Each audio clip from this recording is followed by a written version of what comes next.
di mana LPG 3 kg masih langka di Makassar. Selain langka, harganya pun melambung hingga Rp22.000 per tabung. Harga LPG 3 kg di Makassar kembali naik. Di tingkat pengecer, harga LPG 3 kg kini mencapai Rp22.000 per tabung. Kenaikannya sendiri sudah terjadi sejak sepekan lalu. Ya, dimaklumi saja karena kita lagi butuh, terus memang agak susah juga didapat ini gas sekarang. Harga yang tadi sampai berapa ya? Sampai 22. Sebelumnya sendiri biasa membeli dengan harga berapa? Harga 18 sampai 20.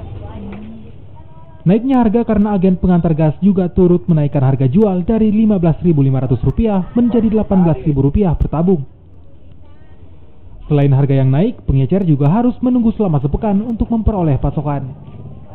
Baru-baru jadi naik 18 kasih ke pembawanya tuh. Karena ada langganan aku membawa di sini tuh. Agennya Pak? Iya. Kenapa bisa dinaikkan begitu? Enggak tahu karena begitu ini mau kasih ki bilang kalau tidak 18 tidak jadi ki. Sebelumnya harganya berapa, Pak? Kan dulu waktunya tidak gelisah tabung 15,5. Kelangkaan LPG 3 kg membuat warga kesulitan untuk memperolehnya. Mereka bahkan harus keliling di setiap pengecer dan agen untuk mendapatkannya. Nila Rustam, Kompas TV, Makassar.